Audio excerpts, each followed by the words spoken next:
सर्वश्रेष्ठ प्रदर्शन अभी तक का महाराष्ट्र में बीजेपी का। देखिए किस तरह का प्रदर्शन, बीजेपी जिस तरह से अपने दम पर जितनी सीटें लेकर आ रही है वो अभी तक का सर्वश्रेष्ठ प्रदर्शन बीजेपी का है।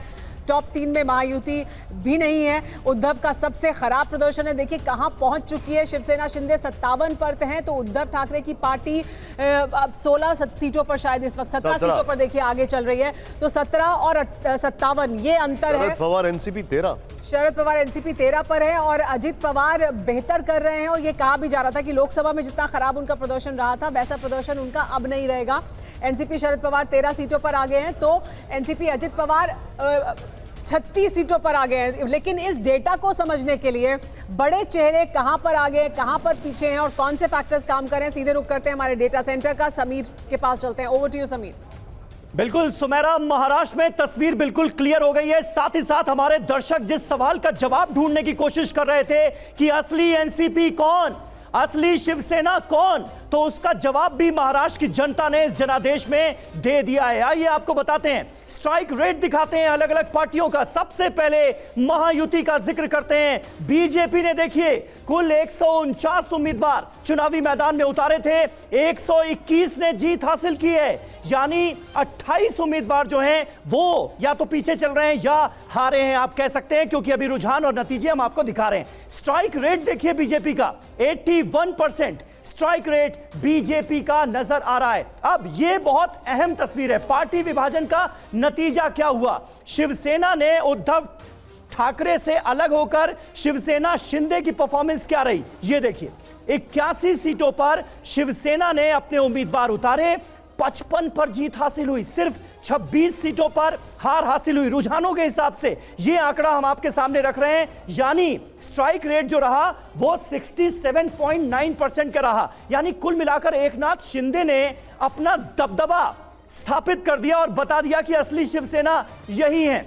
अब आप देखिए शिवसेना यूबीटी की परफॉर्मेंस, 95 सीटों पर यूबीटी ने अपने उम्मीदवार उतारे, उद्धव ठाकरे ने अपने उम्मीदवार उतारे, सिर्फ 18 सीटों पर जीत हासिल होती हुई नजर आ रही है, यानी उनके उम्मीदवार आगे चल रहे हैं और 77 सीटों पर हार होती नजर आ रही है। यानी इसका मतलब यह हुआ कि महाराष्ट्र की सियासत में मातोश्री का दबदबा जो है वो खत्म हो गया है। ये एक बहुत बड़ा टर्निंग पॉइंट है महाराष्ट्र की सियासत में। तो ये कुल मिलाकर जो स्थिति है, पार्टी विभाजन का नतीजा क्या हुआ? तो नतीजा यह हुआ कि नतीजा पूरी तरह से एकनाथ शिंदे के फेवर में गया और उद्धव ठाकरे को बहुत करारी हार का सामना करना पड़ा है। अब पार्टी विभाजन तो एक और पार्टी में हुआ, एनसीपी में। शरद पवार से अलग होकर अजित पवार ने एनसीपी बनाई और असली एनसीपी कानूनन वही है, यह साबित हो गया। लेकिन जनता की अदालत में क्या फैसला हुआ ये देखिए। एनसीपी 59 सीटों पर उम्मीदवार उतारे, 29 सीटों पर जीत हासिल हुई, 30 सीटों पर हार का सामना करती हुई अभी एनसीपी अजित पवार नजर आ रही है। यानी स्ट्राइक रेट जो है वो 49.2% का रहा, तो अच्छा खासा सही स्ट्राइक रेट माना जाएगा। यानी पार्टी विभाजन के बाद जो स्थितियां बनती हुई नजर आ रही हैं उसमें असली एनसीपी अजित पवार की और असली शिवसेना एकनाथ शिंदे की ये हो गया। अब आप देखिए शरद पवार 86 सीटों पर एनसीपी शरद पवार गुट ने अपने उम्मीदवार उतारे और सिर्फ 8 सीटें हासिल होती हुई नजर आ रही हैं। रुझानों के हिसाब से 78 सीटों पर हार का सामना यह कोई मामूली बात नहीं है। महाराष्ट्र की सियासत के सबसे बड़े चाणक्य के तौर पर शरद पवार को जाना जाता था, लेकिन महाराष्ट्र विधानसभा चुनाव के ये रुझान उनके लिए सबसे बड़ा झटका अब तक का माना जा सकते हैं। स्ट्राइक रेट देखिए सिर्फ 9.3% और अजित पवार का 49.2%। तो ये स्थितियां बिल्कुल साफ होती हुई नजर आ रही हैं। शिवसेना उद्धव गुट की तरफ से संजय राउत ने यह कह दिया है कि ये नतीजे हमें स्वीकार नहीं है, ये जनादेश हो नहीं सकता, कुछ ना कुछ तो गड़बड़ है। ये वो सीआईडी आता था ना, एसीपी प्रद्युमन बन गए, वो कह रहे हैं कुछ ना कुछ तो गड़बड़ है। अब आप ये बताइए कि ये जो स्थितियां हैं, जनादेश तो बिल्कुल क्लियर नजर आ रहा है, झारखंड में भी महाराष्ट्र में भी। झारखंड में यूपीए के फेवर में, महाराष्ट्र में एनडीए के फेवर में। सबसे बड़ी वजह आपको क्या नजर आ रही है? पहले झारखंड देखिए, झारखंड में देखिए आप वोट शेयर पहले देख लेंगे। हाँ। तो 44-36। अब देखिए पिछले बार से मतलब पार्लियामेंट से जंप हो रहा है। और अगर आप सीट टैली देख लेंगे 50 to 26, ठीक है, तो मतलब आप समझ लीजिए डबल सीट जीत रहा है। 26 into 2 मतलब आपका 54, राइट। तो 2/3 सीट जीत रहा है, ठीक है ना। ये क्लियर, मतलब झारखंड में कोई एंटी इनकम्बेंसी नहीं थी। देखिए मैं आपको बोल रहा हूं जो रिजल्ट्स आया it is a mirror image. Supriya Shrinate कुछ कह रही है, ये सुन ले। और हम उनकी उम्मीद पर जरूर खरे उतरेंगे, जैसे कि हम झारखंड में खरे उतरे हैं। जैसे हम झारखंड में खड़े उतरे हैं वैसे ही हम आगे भी लोगों की उम्मीदों पर खड़े उतरेंगे। यह कांग्रेस पार्टी का पहला रिएक्शन, लेकिन उदासी साफ तौर पर नजर आ रही है कांग्रेस पार्टी के बड़े नेताओं के चेहरे पर, और इसकी वजह है महाराष्ट्र के नतीजे। पार्था, आप बता रहे थे 2024 के लोकसभा चुनाव में यूपीए 29 और 52 असेंबली इलेक्शंस में ये क्या अभी लीड है। मतलब इतना सीटों में आप समझ लीजिए 50 से बीजेपी ड्रॉप हो रहा है। तो आपका जो है वोट शेयर आप जंप हो रहा है, ये जंप हो रहा है, तो मतलब क्या हो रहा है, देखिए एक ही इश्यू में वोटिंग हो रहा है, जहां आपने पैसा दिया, ठीक है, और मैं आपको वोट कर रहा हूं।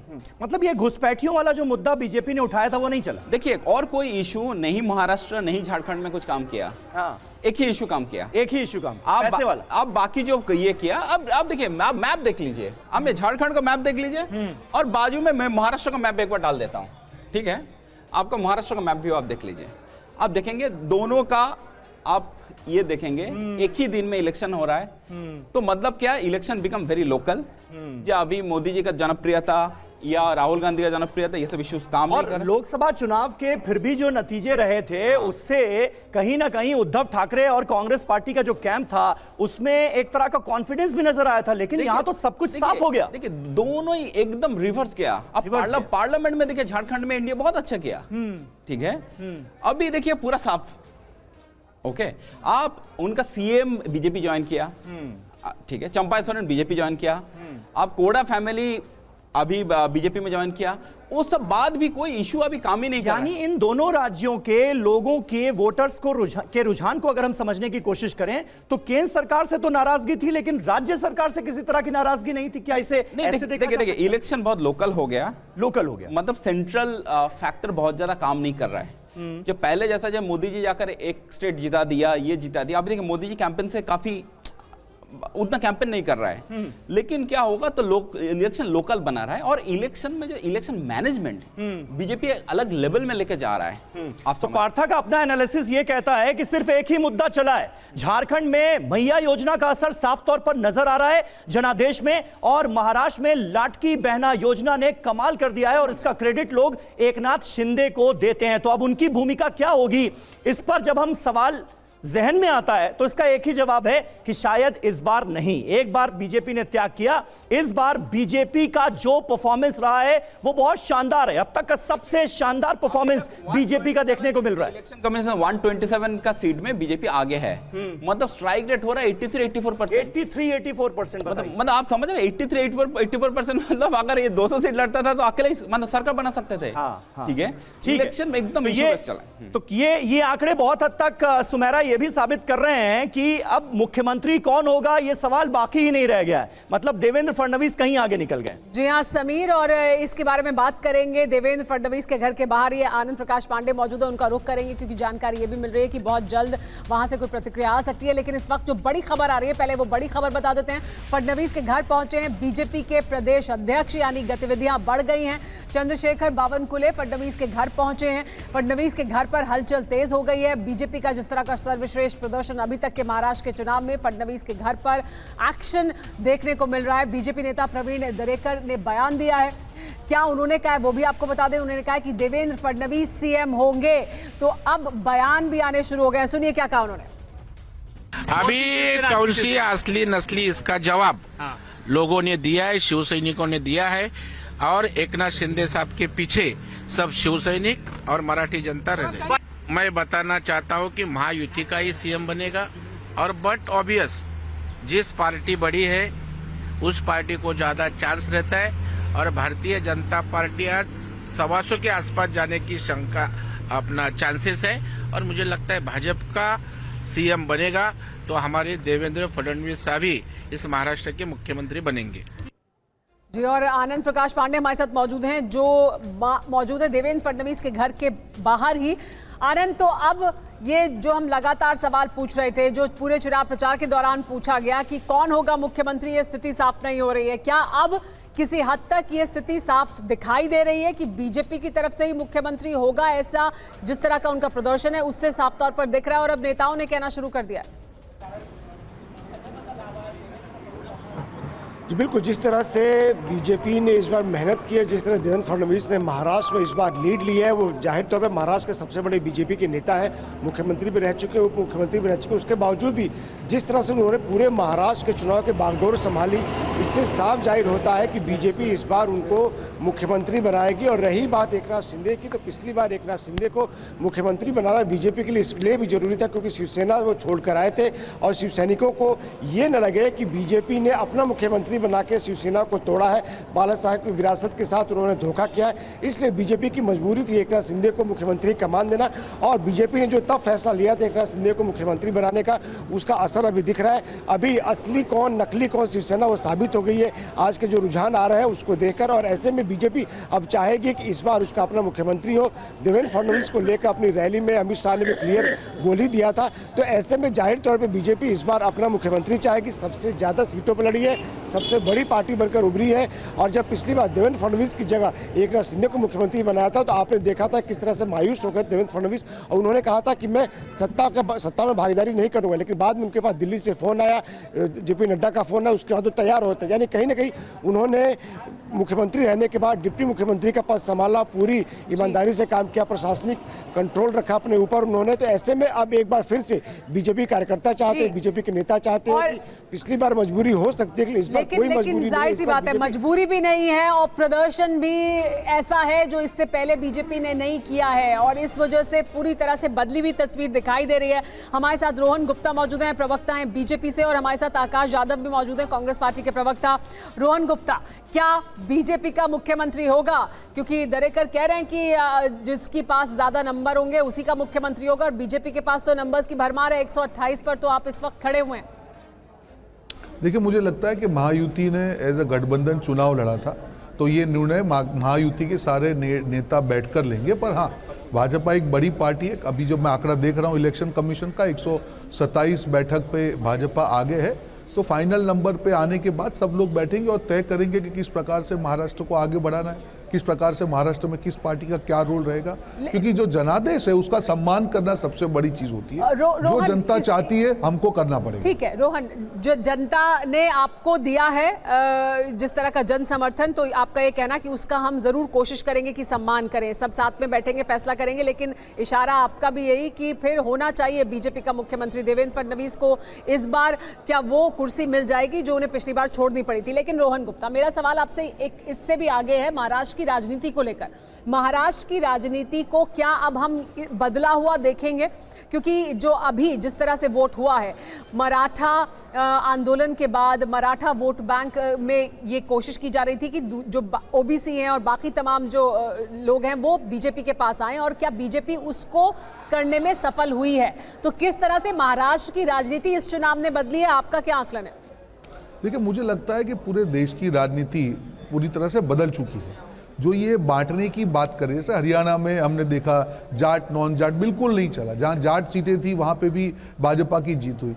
तो ये नैरेटिव पूरी तरह से चेंज हो रहा है। जनता ये देख रही है कि जो भी सरकार आए, जनता की अपेक्षा है क्या उसको पूरा करने की क्षमता है, जो वादे किए क्या उन्होंने पूरे किए। और जब विपक्ष सामने काउंटर नैरेटिव लेके आता है, क्या विपक्ष की क्षमता है वो वादे पूरे करने की? चुनाव के अगले दिन आपने देखा कि जहां कांग्रेस रूल्ड हिमाचल प्रदेश है, वहां पे हिमाचल भवन को कुर्क कर दिया गया। तो जनता ऐसे हवाई वादों पे भरोसा नहीं करते। लाड़की बहना योजना जो डिलीवरी हुई है वहां पे, जिस प्रकार से दूसरी योजनाओं की डिलीवरी हुई, जनता ने उस पर भरोसा किया। दूसरी बात उस जी ठीक है सर, बाकी मेहमान भी हमारे साथ जुड़े हैं। आपके मुताबिक ये लाड़की बहन या जो सरकार ने काम किया उसका असर हुआ है, लेकिन ये जाट नॉन जाट हरियाणा में नहीं चला, यहाँ पर मराठा नॉन मराठा ओबीसी ये नहीं चला है। बहुत संक्षेप में संतोष भारतीय जी, संक्षेप में सर, कि क्या ये फैक्टर्स नहीं है?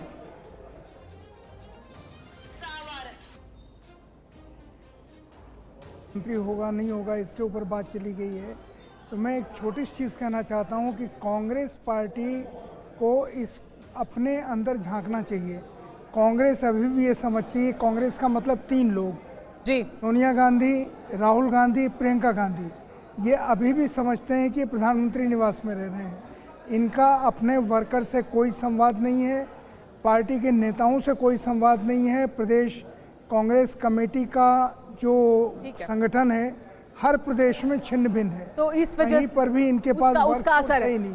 तो मेरा सिर्फ इतना कहना है कि लोकतंत्र में सुमित्रा जी विपक्ष को मजबूत होना चाहिए, लेकिन कांग्रेस अपनी इस ऐतिहासिक जिम्मेदारी से बिल्कुल भाग रही है, वो विपक्ष को कमजोर कर रही है। संतोष, तो मुख्य जिम्मेदारी उसकी इस पर संतोष आपकी भी प्रतिक्रिया, महाराष्ट्र पर खास तौर पर शिवसेना शिंदे का फिर अब क्या, देखिए उनका क्या रोल होगा? देखिए, एकनाथ शिंदे का जहाँ तक सवाल है, महाभारत की इस व्यूह रचना में हर किसी का अपना रोल था। एकनाथ शिंदे वो पात्र थे जिन्होंने अपना कर्म कर लिया, उनको फल भी मिल गया। अब उनको खुशी खुशी इस बात की तसल्ली होनी चाहिए कि इतने समय उनको कोई डिस्टर्ब नहीं किया गया। अब वो अपना इतिहास में अपना नाम दर्ज कर चुके हैं। देखिए, अभी हमारे एंकर्स उनके कैरेक्टर ने अपना रोल पूरा कर लिया है, अब वे आराम करें।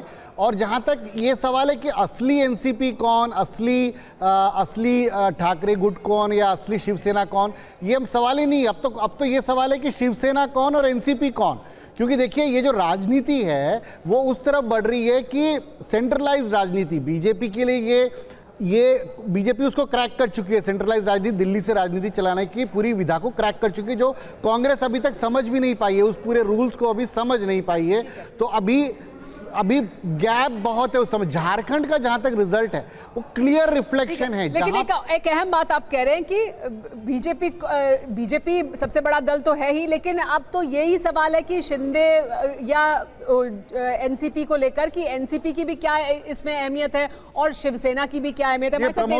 प्रमोद महाजन जी एक समय कहा करते थे कि देखो, हम तो वैचारिक रूप से शिवसेना के साथ में खड़े हैं, अदरवाइज बड़े भाई तो शिवसेना है। अब कभी भी सरकार बनेगी, शिवसेना की सरकार बनेगी। हम इसी पर हमारे साथ बाकी मेहमान भी मौजूद हैं, उनका रुख भी कर लेते हैं। हमारे साथ सीमा मलिक मौजूद हैं जो राष्ट्रीय प्रवक्ता हैं एनसीपी शरद पवार से। ब्रजेश पाठक इस वक्त विपिन चौबे के साथ मौजूद हैं। विपिन, उनसे आप सवाल करें उत्तर प्रदेश के उपचुनाव को लेकर।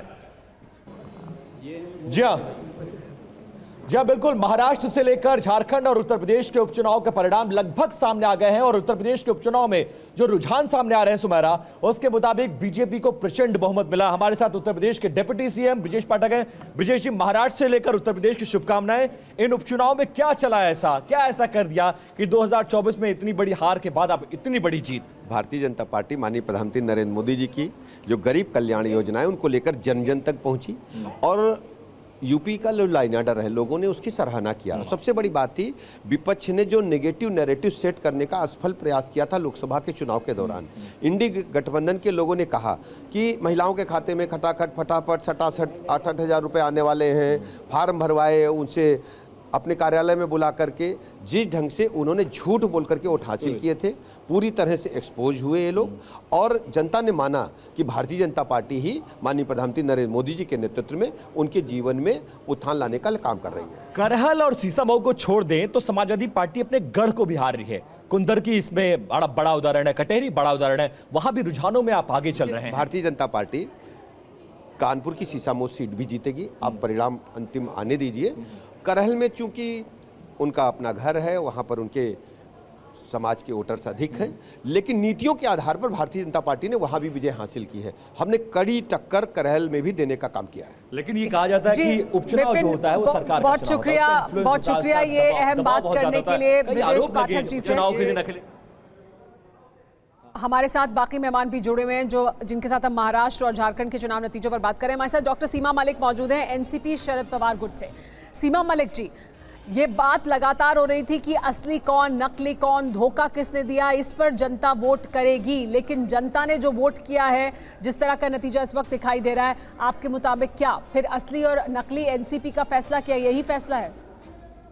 देखिए, ऐसा असली कौन नकली कौन का कोई फैसला इसमें नहीं है। इस तरह से तो हमारी लोकसभा में बहुत सीट्स आई थी तो शायद फैसला तभी हो गया था जो भी है। पर देखिए, मेन बात ये नहीं है, मेन बात ये है कि हम लोगों ने देश के जो मुख्य मुद्दे हैं, जो महाराष्ट्र के मुद्दे हैं, वो हमने अपने इलेक्शन में उठाए।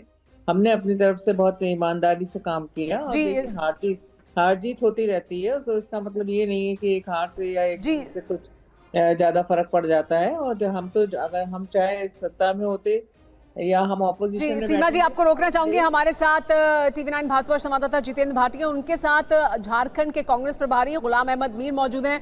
जितेंद्र, आप पूछे उनसे सवाल कि कांग्रेस पार्टी के लिए ये लगातार कहा जा रहा था कि यहाँ पर उन्होंने बहुत जोरदार कैंपेन नहीं किया है, लेकिन अब यहाँ एक अच्छा नंबर लेती हुई दिखाई दे रही है JMM प्लस कांग्रेस।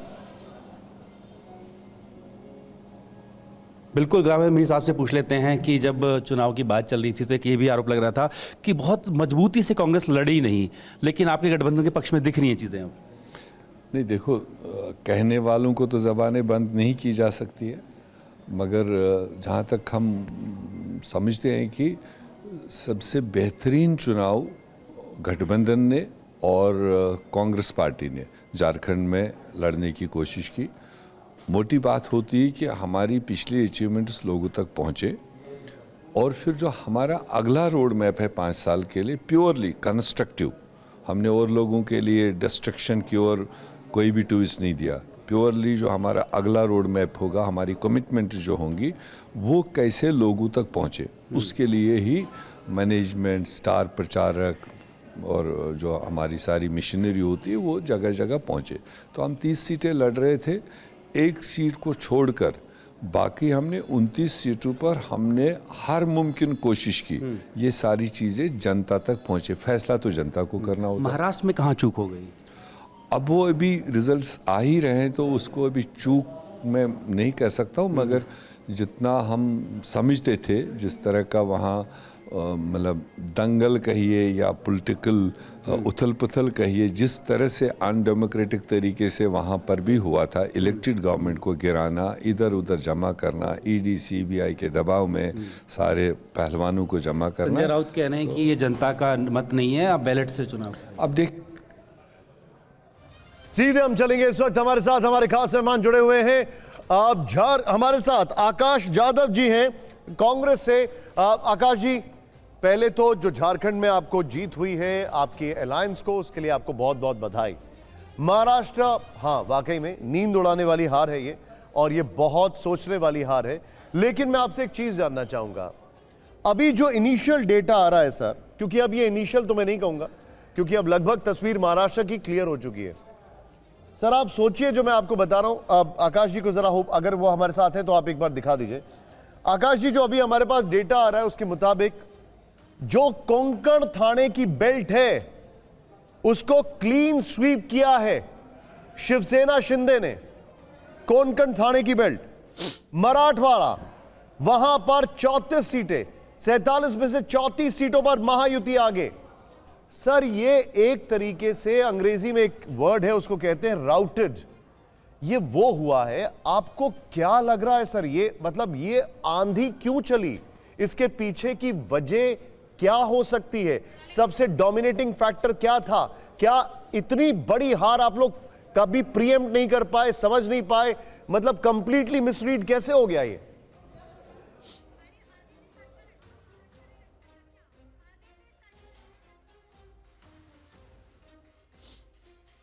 आकाश जी, मेरा बड़ा हैवी ड्यूटी सवाल था लेकिन वहां से कोई जवाब नहीं आया।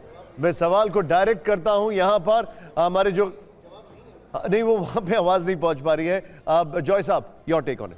मतलब कांग्रेस सिर्फ कांग्रेस को ही क्यों, बीजेपी के अलावा जितनी पार्टीज हैं, चाहे वो शिवसेना हो, अलग तमाम गुट हो, एनसीपी हो, इन सब को चिंतन मनन करने की जरूरत है कि लेगेसी बेस्ड पॉलिटिक्स और कुछ हद तक इशू बेस्ड पॉलिटिक्स भी इररेलेवेंट दिख रही है अभी के जो रिजल्ट्स नजर आ रहे हैं। झारखंड में भी जो बेसिक मैनेजमेंट हुआ है शिबू सोरेन का, क्योंकि जेल से निकलने के बाद उसी दिन से उन्होंने शुरुआत कर दी थी पूरे कैंपेन की। हम लोग जो गए थे वहाँ पर झारखंड में, हमने ये देखा कि वहाँ पर बेसिक बीजेपी कहीं ना कहीं 19 ही थी पूरे शिबू सोरेन के पूरे मैकेनिज्म से। तो basic this is a election result of election management. अगर मैं गलत नहीं हूं तो आप मुझे एक बात बताइए, इन चुनावों में सबसे पहली लिस्ट शायद बीजेपी की आई थी महाराष्ट्र में, if I am not wrong. Yes, Maharashtra में आई थी। और उसके अलावा देखिए कांग्रेस का जो पूरा BJP has always been ahead in Maharashtra actually in terms of all kinds of management.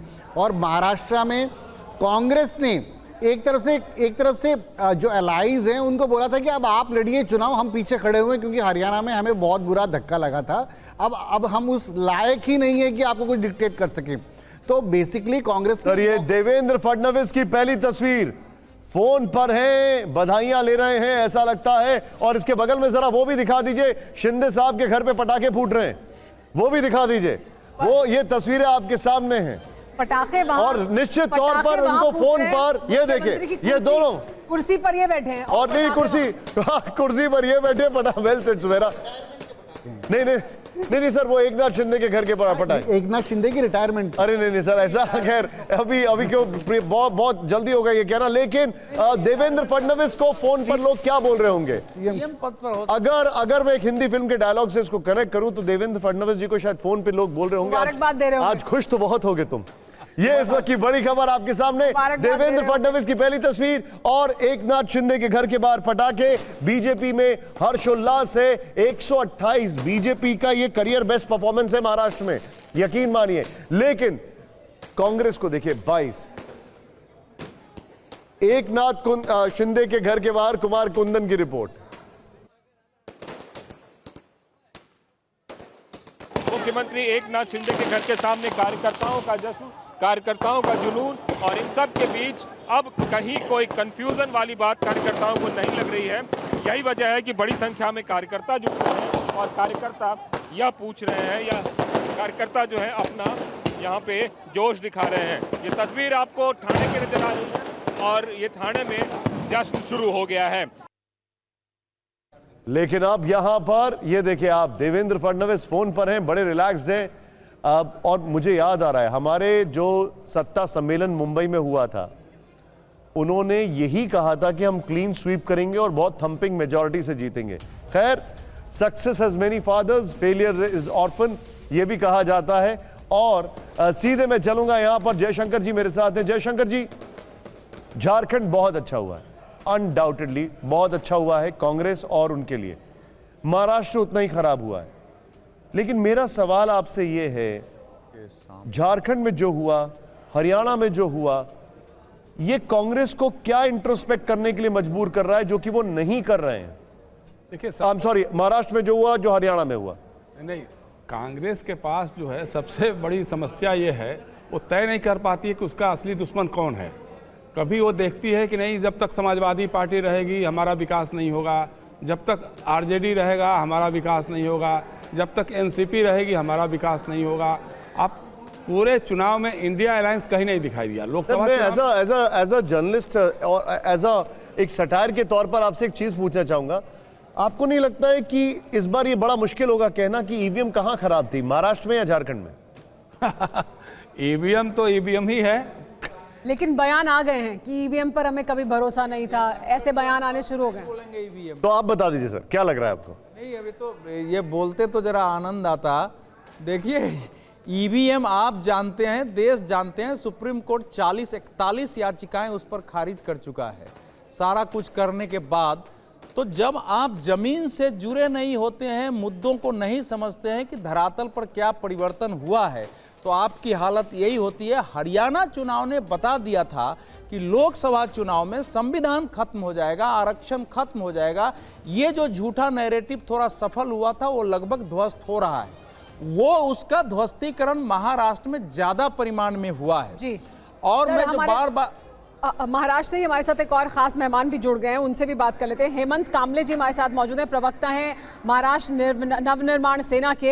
Hemant जी, ये लगातार पूरे चुनाव प्रचार के दौरान हमने देखा कि कैसे शिवसेना शिंदे गुट के खिलाफ एमएनएस के तमाम जो उम्मीदवार थे उन्हें उतारा गया, उनके खिलाफ तमाम तरह की बयानबाजी भी हुई और चुनाव प्रचार भी हुआ, लेकिन उसका असर दिखाई नहीं दे रहा है। तो एमएनएस का क्या रोल अब रह गया है फिर महाराष्ट्र की राजनीति में? देखिए, ये बात तो सही नहीं है पूरी तरह से, क्योंकि सिर्फ शिंदे गुट के खिलाफ ही उम्मीदवार उतारे गए।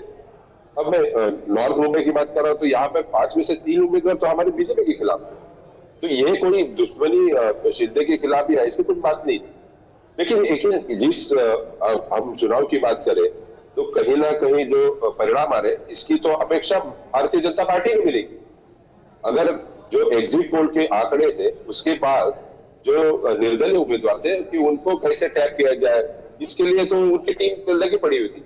तो मैं समझता हूँ कि कहीं ना कहीं भारतीय जनता पार्टी ने जो अपेक्षा नहीं की थी, जहां तक देखिए जो मराठवाड़ा में एक ही पॉइंट था इसका, मराठा आरक्षण का, वो जरांगे फैक्टर कहीं ना कहीं काम नहीं कर पाया। लाडली बहन की जो योजना थी वो मैं समझता हूँ कि महायुति के लिए बहुत बड़ा काम कर गई। लेकिन एक बात आप समझ लीजिए कि लोकसभा इलेक्शन में जिस तरह से 400 पार और संविधान में जो बदलाव है, ये मुद्दे को जो महाविकास आघाड़ी ने जिस तरह से उठाया था, उसके बाद जो उनको सक्सेस मिली, वो कहीं ना कहीं वहां पर उस सक्सेस को हजम नहीं कर पाई। और विधानसभा इलेक्शन के जो सीट बंटवारे के पहले इनकी जो लड़ाई चल रही थी कि सीएम कौन बनेगा, तो इस बार के इलेक्शन में, विधानसभा इलेक्शन में कहीं ना कहीं ये तीन पार्टियों का कोऑर्डिनेशन कहीं दिखाई नहीं दिया। और जिस तरह से आप परिणाम देख रहे हैं, उसका मेन कारण तो यही है। ठीक है हेमंत जी, आप हमारे साथ बने रहिए। आपने ये बताया कि कौन कौन से फैक्टर्स लोकसभा में जो थे वो काम नहीं कर पाए, हालांकि दोनों इलेक्शंस अलग हैं।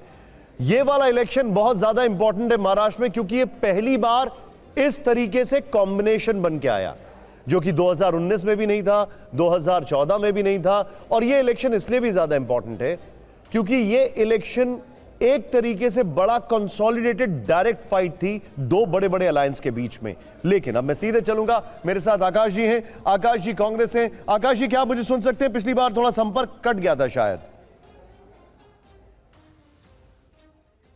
आकाश जी, नहीं वो ईपी नहीं। अभी आपको मेरी आवाज आ रही है? आकाश जी, क्या आप मुझे सुन सकते हैं? आपको आवाज आ रही है मेरी? मुझे आपकी आवाज आ रही है सर। आपको मेरी आवाज आ रही है? हाँ आ रही है, आ रही है। आकाश जी, आप मुझे बताया गया आप दिल्ली से जुड़े हैं। हाँ। इसीलिए मैं आपसे एक लिबर्टी लूंगा एक सवाल पूछने की, जो कि दो तारों को कनेक्ट करेगा और बीच में शॉर्ट सर्किट हो रहा है। वो है महाराष्ट्र में जो हालत हुई, हरियाणा में जो हालत हुई। झारखंड के लिए आपको बहुत बहुत बधाई, लेकिन दिल्ली के लिए क्या सबक ले रहे हैं आप लोग महाराष्ट्र और हरियाणा से? देखिए, जहाँ तक मेरा आकलन है महाराष्ट्र के नतीजों पे, कैपिटलिस्ट व्यवस्था कहीं ना कहीं इस देश के लोकतंत्र को निगल रही है, मैं ऐसा मानता हूँ।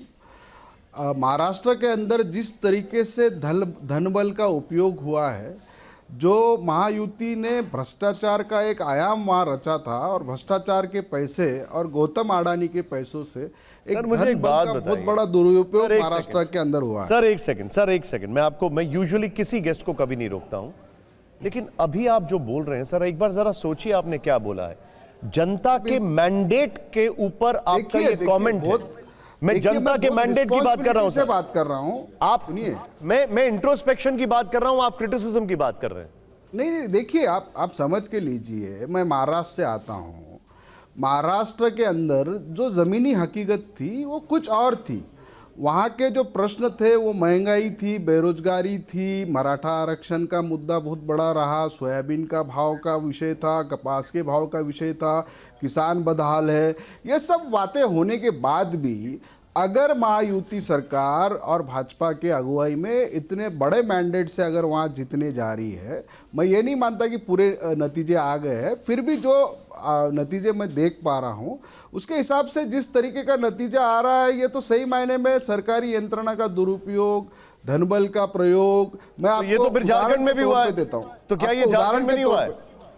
हेलो, देखिए मैं उदाहरण महाराष्ट्र पहले खत्म कर लूँ, फिर झारखंड पे आता हूँ।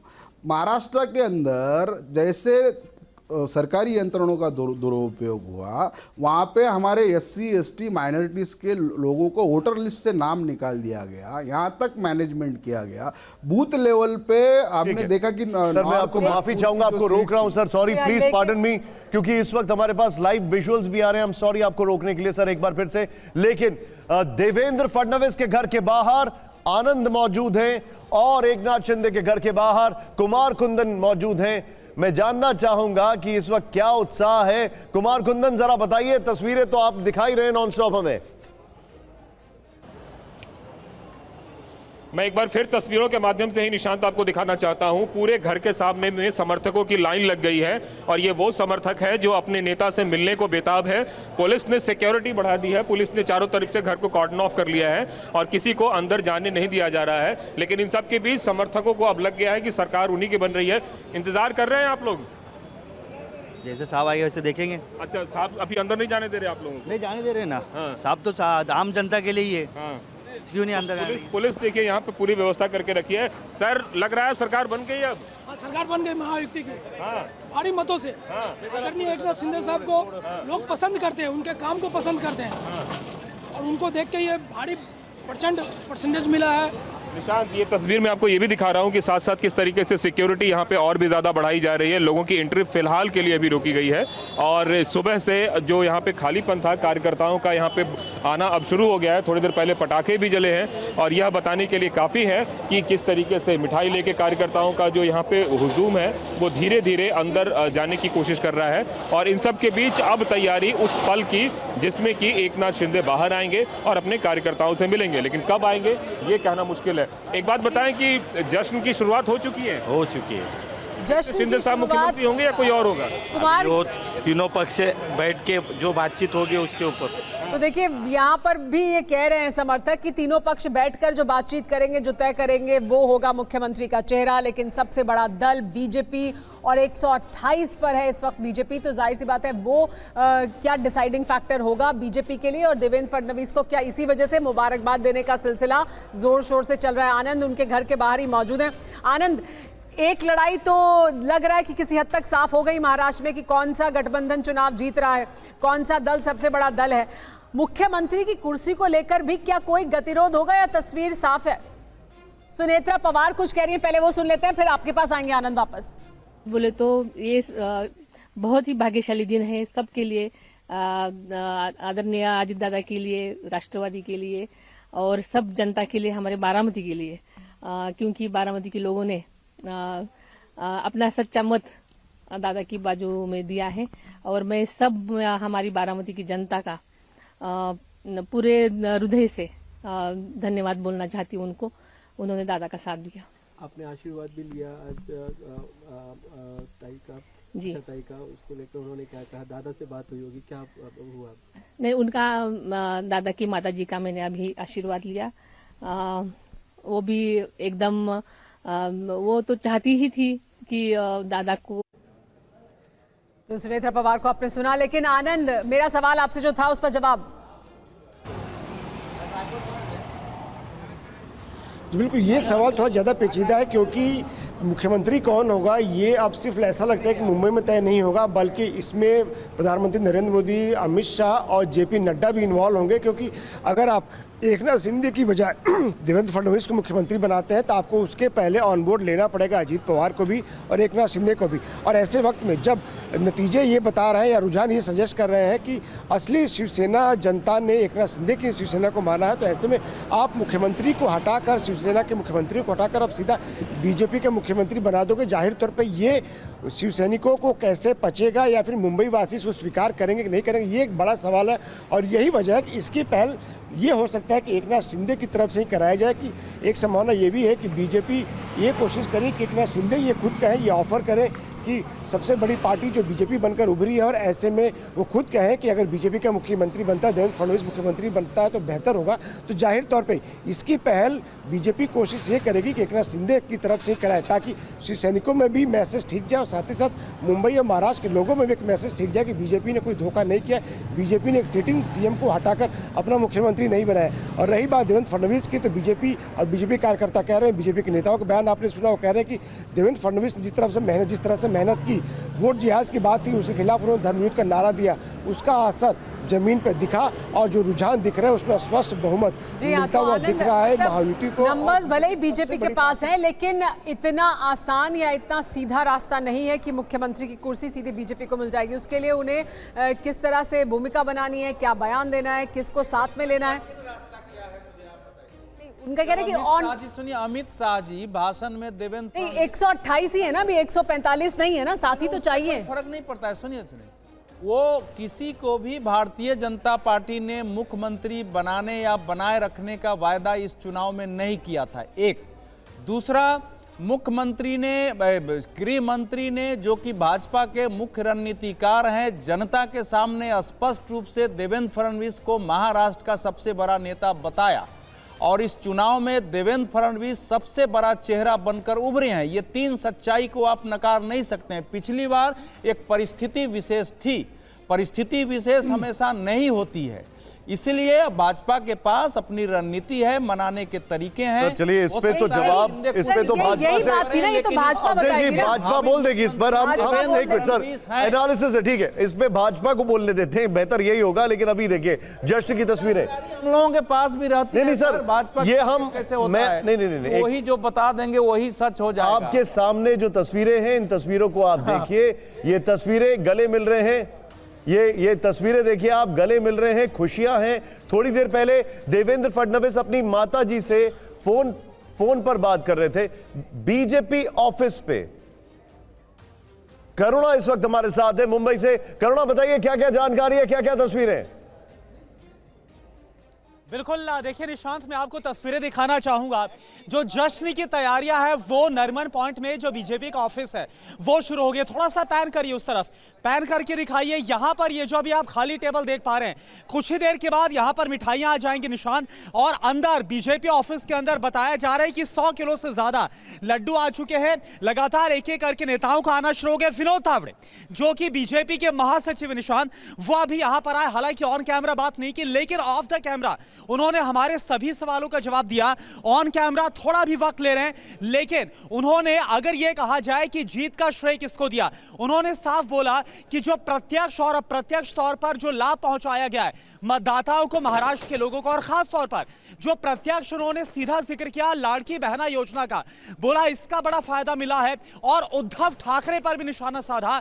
उन्होंने बोला कि महाराष्ट्र की जनता में गुस्सा था, 2019 में उद्धव ठाकरे ने गद्दारी की और उसका यह हाल हुआ। करुणा, क्या आप पीछे लोगों से बात कर सकते हैं? एंटी हिंदू का जो आरोप है वो लगाया। और मैं बिल्कुल यहां पर आपको सुनाना चाहूंगा, अगर मैं यहां पर आप, मैं जो मनीष आप थोड़ा आगे आइए और मैं बात करना चाहूंगा। यहां पर बीजेपी के नेता यहां मौजूद है। आप बताइए जो जीत का श्रेय है वो किसको आप देना चाहेंगे? ये जीत का श्रेय पूरा जनता का श्रेय है। महाराष्ट्र के भारतीय जनता पार्टी को जो जीत दी है वो महाराष्ट्र की जनता ने दी है, विशेषतः महिलाओं ने दी है जी। और इस तरफ यहाँ पर मनीष आई, यहाँ पर देखिए अब एक तरह से जश्न मनना यहाँ पर शुरू हो गया है। इस तरफ आइए, ये देखिए, एक काफी खुशी का मौका है आपके लिए। क्या बोलना चाहेंगे? ये जीत का श्रेय किसको दे रहे हैं आप? ये जीत का श्रेय हमारे माननीय प्रधानमंत्री नरेंद्र मोदी जी को, हमारे अमित भाई शाह जी को, जेपी नड्डा जी और देवेंद्र। मुख्यमंत्री किसको चाहते हैं देखना? देवेंद्र फडणवीस जी को। जी, आप बताइए ये जो जीत मिली है वो किस वजह से मिली? करुणा और जो झूठ आगाड़ी थी, झूठ फैला रही थी, उसको अपनी जगह दिखा दी गई है। और भारतीय जनता पार्टी जो सत्य के साथ में थे, अपने काम के। और हमारे साथ गोपाल कृष्ण अग्रवाल जी भी मौजूद हैं बीजेपी से। आप बीजेपी दफ्तर पर ही मौजूद थे, करुणा शंकर, उनसे बात कर रहे थे हम। लेकिन अब गोपाल कृष्ण अग्रवाल जी से बात करते हैं। गोपाल कृष्ण जी, मुंबई रीजन की भी अगर बात करें, देखिए जिस तरह के इस वक्त नंबर्स हैं महाराष्ट्र में, वो एक बड़ी जीत है और बहुत बड़ी जीत बीजेपी के लिए। बीजेपी ने जहां से शुरुआत की थी अपनी राजनीति की महाराष्ट्र में आगे बढ़ने की, वहां से अब आप एक ऐसा लगता है कि फुल सर्कल आ गए हैं। 219 पर पहुंचे और बीजेपी सबसे बड़ा दल, 128 सीटें। महाराष्ट्र की मुंबई रीजन में 36 में से 26 सीटें महायुति को जा रही हैं। तो ये अपने आप में बीजेपी के लिए किस तरह की जर्नी रही है और क्या इस चुनाव में बड़े डिसाइडिंग फैक्टर थे, खासतौर पर मुंबई रीजन और इन नंबर्स को अगर हम देखें उसको लेकर? देखिए, मुझे महत्वपूर्ण बात यह कहनी है कि इस वक्त जो भारतीय जनता पार्टी को 128 की बढ़त दिखाई जा रही है, उसमें सबसे महत्वपूर्ण है कि यह अगर सीट नंबर में कन्वर्ट जैसा सभी आशा कर रहे होगा, तो उसमें भारतीय जनता पार्टी की अब तक की सबसे बड़ी संख्या की जीत होगी सीट्स की महाराष्ट्र में। नो डाउट, एक महत्वपूर्ण बात है सर। इसीलिए मैंने आपसे पूछा कि जहां से आपने शुरुआत की थी वहां से आप यहां पहुंच चुके हैं, तो ये एक बड़ी जर्नी बीजेपी के लिए रही है। और कौन सा फैक्टर इस चुनाव में आपके लिए काम सबसे ज्यादा करता हुआ दिखाई दिया आपको? देखिए, सबसे महत्वपूर्ण विषय मुझे लगता है कि जिस तरह से भारतीय जनता पार्टी मोदी जी के नेतृत्व में देश की आर्थिक महाशक्ति के रूप में आगे बढ़ रही है, तो महाशक्ति के रूप में देश को आगे बढ़ा रहे हैं, वैश्विक स्तर पे गौरव भारत का स्टैब्लिश कर रहे हैं, उसमें महाराष्ट्र इंडस्ट्रियल और इकोनॉमिक प्रदेश माना जाता है।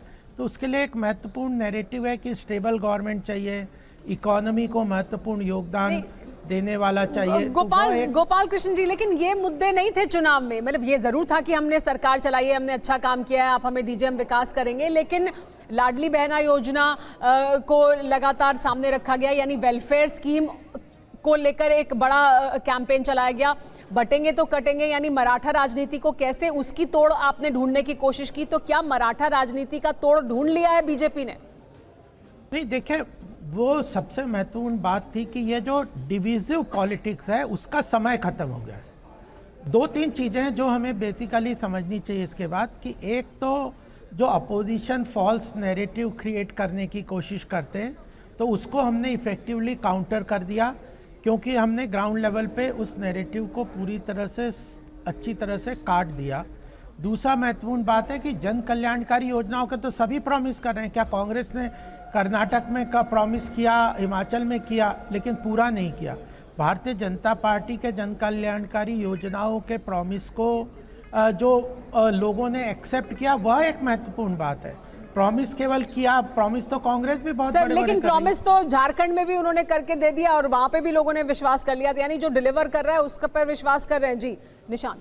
सीमा जी इस वक्त हमारे साथ जुड़ चुकी हैं। अब इस वक्त शरद पवार गुट एनसीपी से हैं।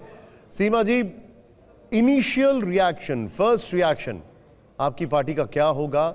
जो जिस तरीके से एनडीए की विक्ट्री हुई है, जिस तरीके से आपके ऑपोजिशन में अजीत पवार गुट, उनकी जो पार्टी जीत रही है, आपका इनिशियल रिएक्शन क्या है इस पर?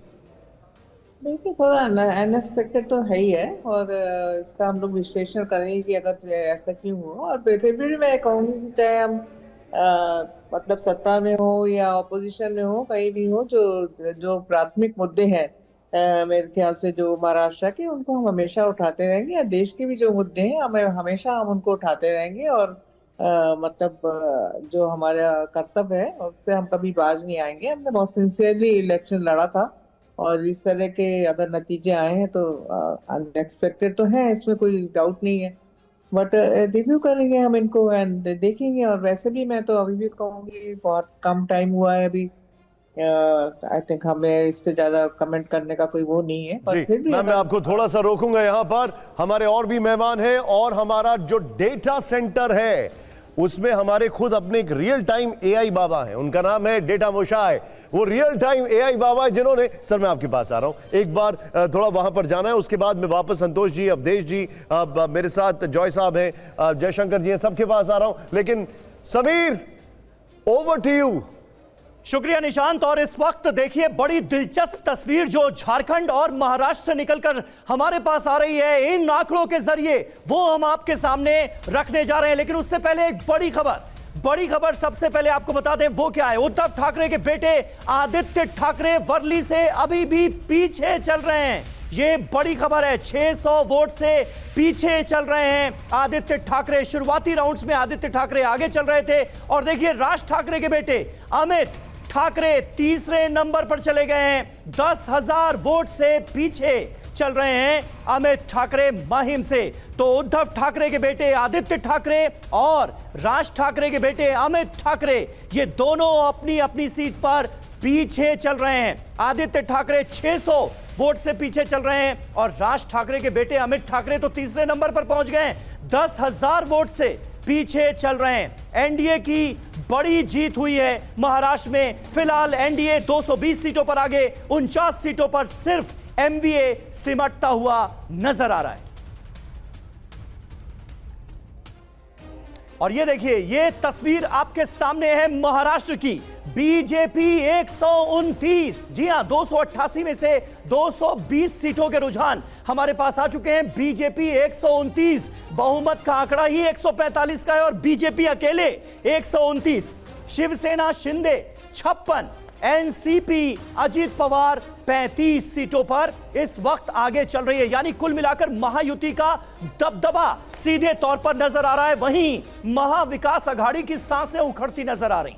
ये देखिए, कांग्रेस 18, शिवसेना यूबीटी उद्धव ठाकरे की पार्टी का क्या हाल हुआ है। 16 सीटों पर सिमटती हुई शिवसेना यूबीटी नजर आ रही है। संजय राउत कह रहे हैं ऐसा कैसे हो सकता है, कुछ तो गड़बड़ है। एनसीपी शरद पवार गुट, शरद पवार राजनीति के महाराष्ट्र की चाणक्य माने जाते हैं, 14 सीटों पर सिमटते हुए नजर आ रहे हैं। सीपीआई 1, सीपीएम का खाता नहीं खुला है। तो ये इस वक्त की बड़ी तस्वीर है महाराष्ट्र की, जो कि बीजेपी के खेमे में खुशखबरी के तौर पर देखी जा सकती है। और एमवीए का जो खेमा है वो मायूस है, निराश है।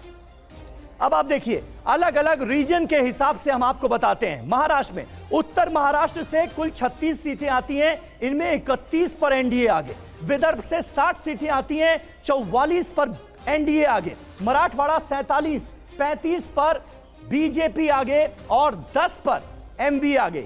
एमवीए और एनडीए का एक कंपैरिजन मैं आपके सामने कर देता हूं। कोंकण 39 सीटें, 34 सीटों पर एनडीए आगे, सिर्फ 3 पर एमवीए आगे।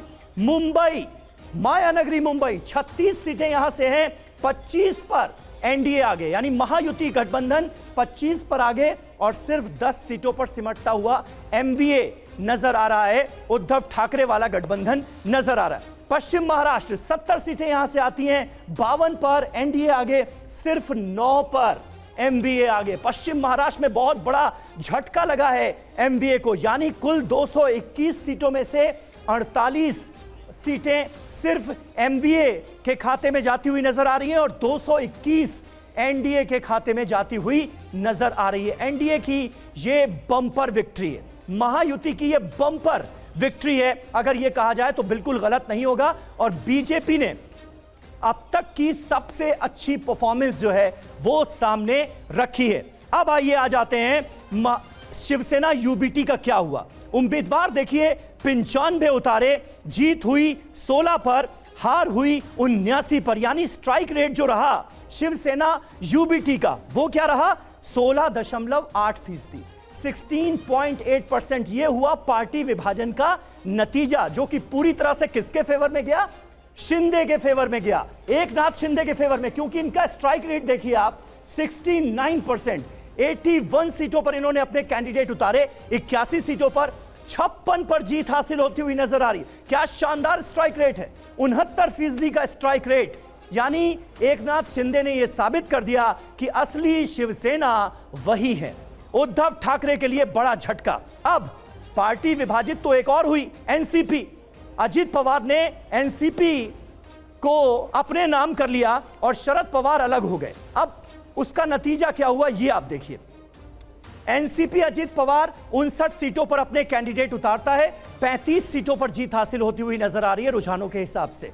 24 सीटों पर हार का उन्हें सामना करना पड़ सकता है। अब स्ट्राइक रेट देखिए 59.3%, यानी 59% स्ट्राइक रेट के साथ अजीत पवार ने यह साबित कर दिया है कि एनसीपी के दादा वही हैं। शरद पवार के लिए बहुत बड़ा झटका है, जिन्हें मराठा क्षत्रप के तौर पर जाना जाता था महाराष्ट्र की सियासत में। 86 सीटों पर अपने कैंडिडेट एनसीपी शरद पवार गुट ने उतारे और बड़ा झटका लगा है। सिर्फ 13 सीटों पर इस वक्त शरद पवार के कैंडिडेट्स आगे चल रहे हैं और 73 सीटों पर उन्हें हार का सामना करना पड़ सकता है। फिलहाल के रुझान ये बता रहे हैं। स्ट्राइक रेट देखिए कहां है, 15%, इधर 60% के करीब और इधर 15%। ये पार्टी विभाजन का नतीजा हुआ है। यानी एक छत्र तरीके से यह बता दिया गया है महाराष्ट्र की जनता की तरफ से कि असली एनसीपी शरद पवार की नहीं, अजीत पवार की है। किसको कितनी सीटें, बीजेपी के खाते में 130 सीटें जाती हुई नजर आ रही हैं। यानी स्ट्राइक रेट आप देखिए 87.2%, 87.2% का शानदार स्ट्राइक रेट बीजेपी का नजर आ रहा है। बीजेपी की यह अब तक की सबसे शानदार परफॉर्मेंस है महाराष्ट्र के अंदर। किसने सोचा था कि ऐसा होगा, कोई एंटी इनकम्बेंसी थी नहीं। ये आंकड़े तो ये बता रहे हैं। कांग्रेस देखिए 18 सीटें कांग्रेस को मिलती हुई नजर आ रही हैं, सिर्फ यानी महाराष्ट्र में कांग्रेस को बड़ा झटका लगा है। अब एनडीए का प्रदर्शन, कुल उम्मीदवार देखिए 149, बीजेपी के जीते कितने 130 और हारे 19, यानी स्ट्राइक रेट 87.2% साफ तौर पर नजर आता है। अब आप देखिए शिवसेना शिंदे ग्रुप 81 उम्मीदवार, स्ट्राइक रेट जो है वो 69% रहा। 56 सीटों पर ये आगे चल रहे हैं या जीत हासिल हुई है शिवसेना शिंदे गुट को। असली शिवसेना यही है, कानूनी तौर पर तो ये साबित हुआ था, लेकिन अब महाराष्ट्र की जनता ने भी इस पर मुहर लगा दी है। यह निश्चित तौर पर उद्धव ठाकरे के लिए बहुत बड़ा झटका है। एनसीपी एपी यानी अजित पवार गुट, कुल उम्मीदवार 59, जीत रहे हैं 35, हार रहे हैं 24। अगर स्ट्राइक रेट देखें मौजूदा रुझानों के हिसाब से तो 59.3% का है, यानी अजीत दादा पवार ने भी अपनी दादागिरी जो है वो साबित कर दी है महाराष्ट्र की सियासत में। लेकिन अब हम जिक्र एमवीए का भी कर लेते हैं। एमवीए का क्या हाल हुआ है आइए आपको यह भी बताते हैं, क्योंकि इस विधानसभा चुनाव के नतीजे उद्धव ठाकरे के लिए बहुत बड़ा झटका है। पार्टी हाथ से चली गई और जनादेश भी उनके पक्ष में नहीं आया। यह देखिए एमवीए का लेखा जोखा, कांग्रेस ने कुल उम्मीदवार उतारे 101, 18 सीटों पर उसके कैंडिडेट आगे चल रहे हैं, 83 सीटों पर उन्हें हार का सामना करना पड़ सकता है। मौजूदा रुझानों के हिसाब से जो स्ट्राइक रेट आ रहा है वो 17.8% यानी 17.8% का ही है। कांग्रेस के लिए यही वजह है कि यह बड़ा झटका है। अब शिवसेना यूबीटी, इनके लिए तो और बड़ा झटका है। 95 उम्मीदवार उतारे और जीत रहे हैं सिर्फ 16। ये उद्धव ठाकरे ने कभी सोचा नहीं होगा, ऐसा नतीजा है। इसीलिए शिवसेना यूबीटी ये कह रही है कि कुछ तो गड़बड़ है। 79 सीटों पर इनके कैंडिडेट पीछे चल रहे हैं, स्ट्राइक रेट घटकर सिर्फ 16.8% तक आ गया है। अब एनसीपी शरद पवार गुट 86 उम्मीदवार उतारे और स्ट्राइक रेट जो है वो सिर्फ 15% है, 15%। 73 उम्मीदवार एनसीपी शरद पवार के हारते हुए नजर आ रहे हैं, सिर्फ 13 कैंडिडेट्स जीतते हुए नजर आ रहे हैं। अब विधानसभा चुनाव, उपचुनाव भी हुए, 48 विधानसभा सीटों पर उपचुनाव हुए, उसका लेखा जोखा भी आपके सामने। यूपी सबसे ज्यादा अहम, यूपी के उपचुनाव, मीरापुर सीट जो है वो आरएलडी आगे, कुंद्र की बीजेपी, गाजियाबाद बीजेपी, खैर बीजेपी, सीसामऊ और करहल, ये 2 सीटें जो हैं वो समाजवादी पार्टी के खाते में जाती हुई फिलहाल नजर आ रही हैं। फूलपुर बीजेपी और एक और कटहरी सीट, इस पर भी समाजवादी पार्टी के कैंडिडेट आगे चल रहे हैं। मझवा सीट भी बीजेपी के खाते में जाती हुई नजर आ रही है। तो कुल मिलाकर जो आंकड़ा है वो देखिए, बीजेपी 6 और समाजवादी पार्टी 3। अब आप आ जाइए Rajasthan, Jhunjhunu IND, Ramgarh Congress, Dausa Congress, Deoli Uniara BJP, Khinvsar BJP. कुल मिलाकर बीजेपी 2 सीटों पर, कांग्रेस 2 सीटों पर, अदर्स 3 सीटों पर। यह है राजस्थान विधानसभा उपचुनाव का हाल। अब आ जाते हैं पश्चिम बंगाल। पश्चिम बंगाल में तो 6 की 6 विधानसभा सीटों पर टीएमसी का कब्जा हो गया है, यानी कोलकाता में जो इतना बड़ा कांड हुआ था उसका कोई असर नजर नहीं आ रहा है। रूलिंग पार्टी का ही दबदबा विधानसभा उपचुनावों में कुल मिलाकर हम देख रहे हैं। Assam, Dholai BJP, Sidli UPPL, Bongaigaon AGP, Behali BJP, यानी 4 की जो 4 सीटें हैं वो बीजेपी प्लस के खाते में और कांग्रेस के खाते में 1। यहां पर भी बीजेपी का दबदबा साफ तौर पर नजर आ रहा है। बिहार, तरारी बीजेपी, रामगढ़ बीजेपी, इमामगंज हम और बेलागंज जेडीयू, यानी एनडीए के खाते में 4 की 4 सीटें जाती हुई यहां पर नजर आ रही हैं बिहार के अंदर। एक बात और, प्रशांत किशोर का फैक्टर चला नहीं है ऐसा लग रहा है। पंजाब, डेरा बाबा नानक कांग्रेस, चब्बेवाल आप, गिद्दावाहा आप, बरनाला कांग्रेस, यानी कांग्रेस के पास 2, आम आदमी पार्टी के पास 2, यानी यहां पर बराबरी का मुकाबला आम आदमी पार्टी और कांग्रेस में नजर आता है।